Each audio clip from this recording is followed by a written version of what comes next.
Riyadus Saliheen. Chapter 194, The Excellence of Standing in the First Row, in Salat.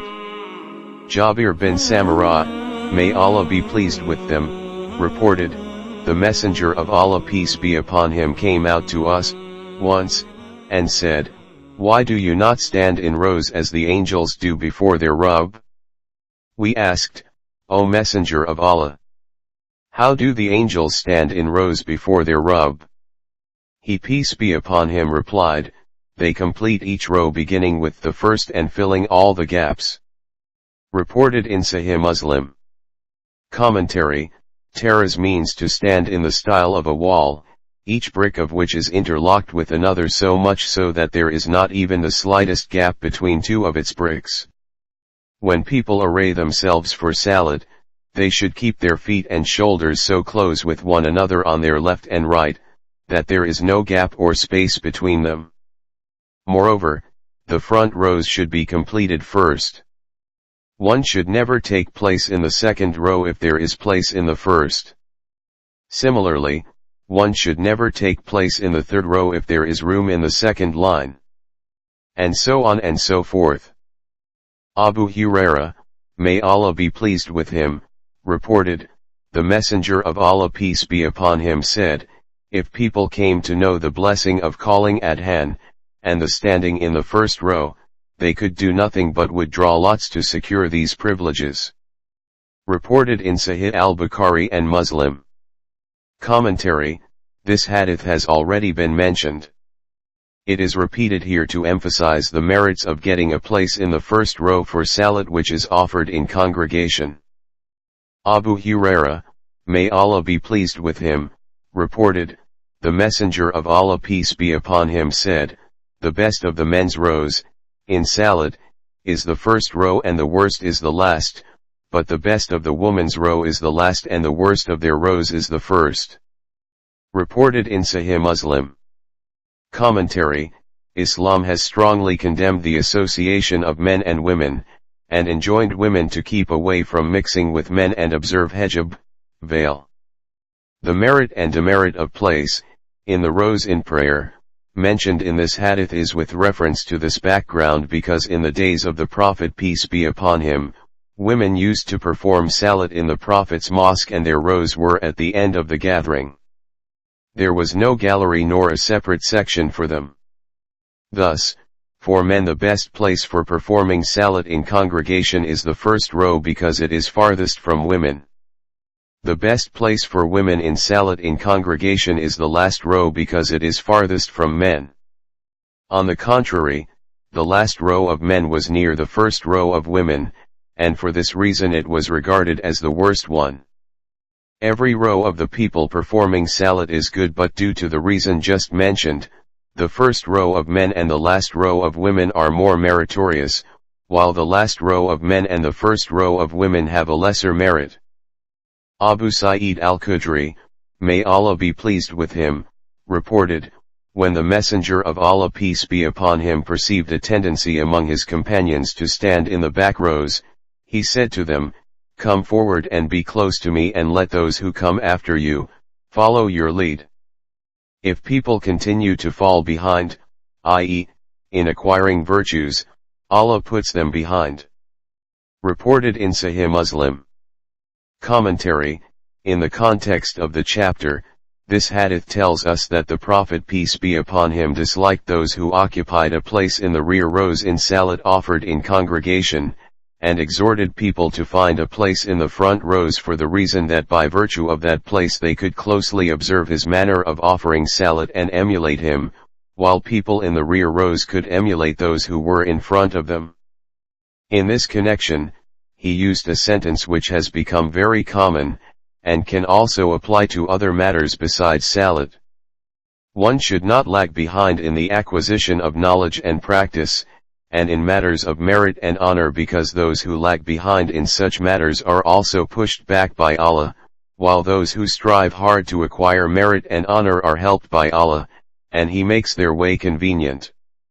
This hadith also stresses the need to stand close to the Imam and has an inducement for excelling each other in virtues. Abu Masud, may Allah be pleased with him, reported, the Messenger of Allah peace be upon him used to gently pat our shoulders when we were standing in rows at the time of Salat and say, keep the rows straight, do not differ from each other lest your hearts should suffer from discord. Let those of you who are mature and prudent be nearer to me, and then those who are next to them. Reported in Sahih Muslim. Commentary, to gently pat our shoulders means that he would set their shoulders right to straighten the row. Do not differ from each other here means that they should stand shoulder to shoulder and ankle to ankle in a straight line. The reason is that disorder will have a spiritual effect and will create discord. The latter would eventually result in the domination of enmity. Thus, we learn from this hadith that the Imam should stress on his followers the importance of setting their rows straight, and if his exhortation fails, he should go to them personally and set their lines in order. We also learn from this hadith that men known for wisdom, knowledge, and piety should stand in the first row, and these should be followed by those who come next to them in these virtues. Anas, may Allah be pleased with him, reported, the Messenger of Allah peace be upon him said, keep your rows straight, during Salat in congregation, for keeping the rows straight is part of the perfection of Salat. Reported in Sahih al-Bukhari and Muslim. Commentary, this hadith also highlights the importance of setting the rows straight. In fact, this is part of the perfection of Salat. In other words, Salat in congregation does not become perfect without setting the rows in order. Anas, may Allah be pleased with him, reported, when the Iqamah had been announced, the Messenger of Allah peace be upon him turned his face towards us and said, make your rows straight and stand close together, for I can see you from behind my back. Reported in Sahih al-Bukhari. Commentary, this hadith mentions a miracle of the Prophet peace be upon him, namely that he could see people standing in the back rows when he was leading the Salat in congregation. But it does not mean that he was always capable of doing so, as is being impressed by certain people. The true position is that it was a miracle which happened with the will of Allah at the time when the Prophet peace be upon him was leading the Salat in congregation. It must be borne in mind that a miracle happens with the will of Allah only. It is not at all in the power of the Prophet peace be upon him. Had he been capable of working a miracle on his own, he would have shown it at his own pleasure. But no prophet was ever capable of it, nor was the Prophet peace be upon him an exception to this rule. The second point that we learn from this hadith is that of setting the rows straight, which, in practical terms, means that those who stand up for offering Salat in congregation must stand so close to each other that their shoulders and feet are in touch. The Prophet peace be upon him used the word tarasu to describe this position, which means that they should stand like a brick wall, each unit of which is riveted with the other. This is the meaning which the companions of the Prophet peace be upon him understood from it, and this is what they actually practiced. Many people nowadays do not stand in Salat shoulder to shoulder, and foot to foot. Some people dislike this practice. May Allah grant guidance to the Muslims, so that they can offer Salat according to the Sunnah of the Prophet peace be upon him. An-Nu'man bin Bashir, may Allah be pleased with them, reported, I heard the Messenger of Allah peace be upon him saying, straighten your rows, otherwise, Allah will create dissension among you. Reported in Sahih al-Bukhari and Muslim. The narration in Muslim is, An-Nu'man bin Bashir, may Allah be pleased with them, said, the Messenger of Allah peace be upon him directed us to keep our rows as straight as arrows. He continued stressing this until he realized that we had learned it from him, recognized its significance. One day he came into the mosque and stood up.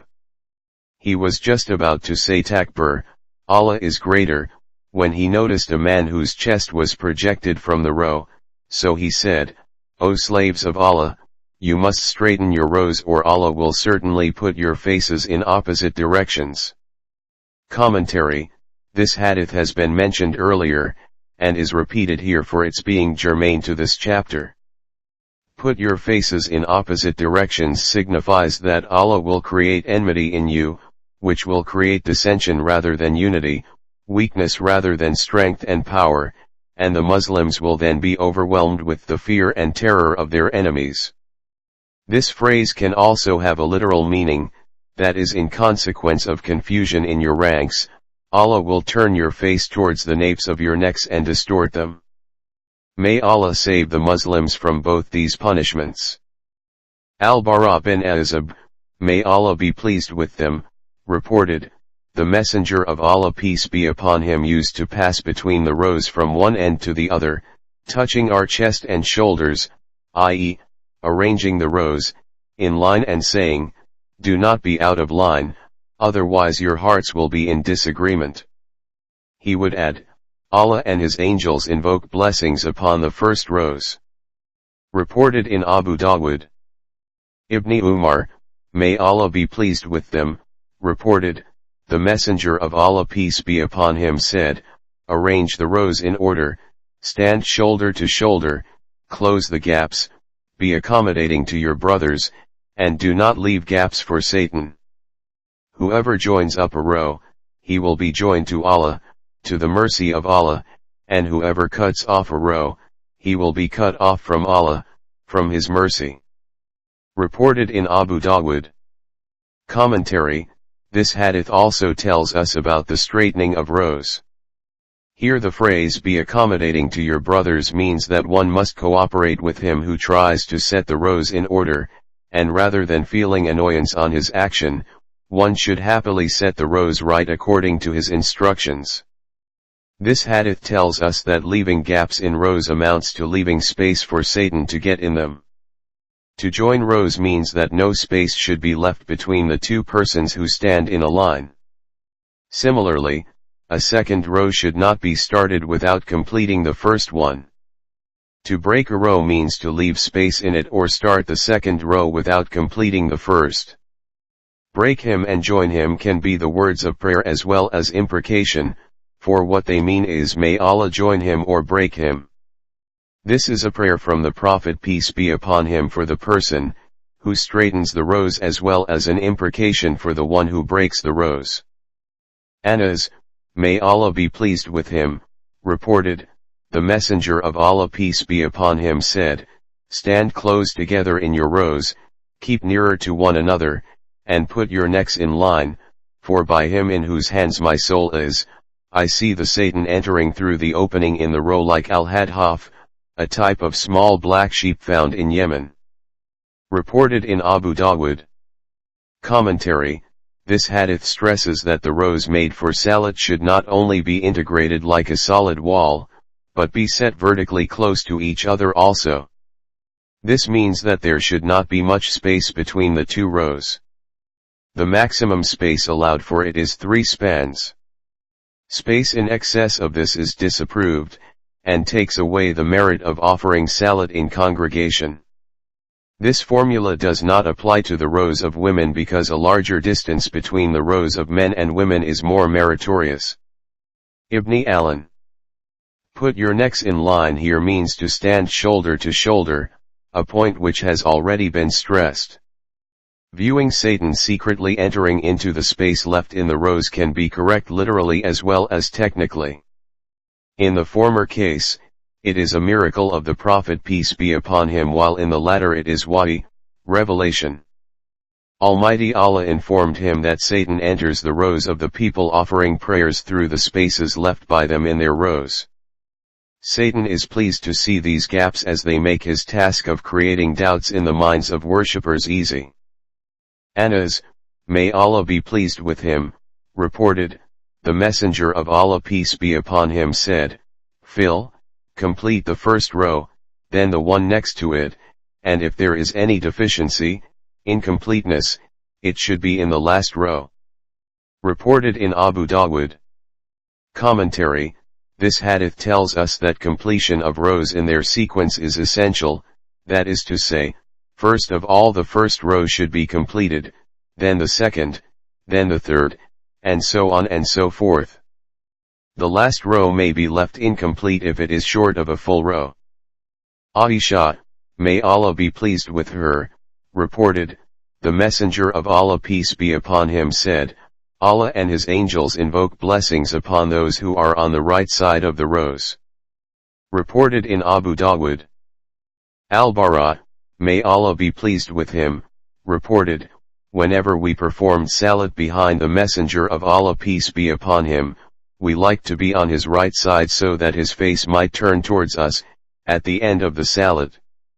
One day, I heard Messenger of Allah peace be upon him supplicating, O my Rabb, shield me from your torment on the day when you will gather, or said, resurrect, your slaves.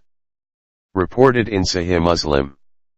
Commentary, this hadith describes the merit of standing on the right side of the Imam, and tells us that for the Imam it is sunnah of the Prophet peace be upon him to sit after the congregational Salat, with his face towards his followers. Abu Huraira, may Allah be pleased with him, reported, the Messenger of Allah peace be upon him said, let the Imam stand in the middle, so that those praying behind him should be standing both on his right and his left, and close the gaps. Reported in Abu Dawud. Commentary, Sheikh al-Albani has stated that two narrators of this hadith are majhul, unknown. The second part of it, however, is correct because it is supported by a narration of Ibn Umar quoted earlier. سلام عليك صلوات الله عليك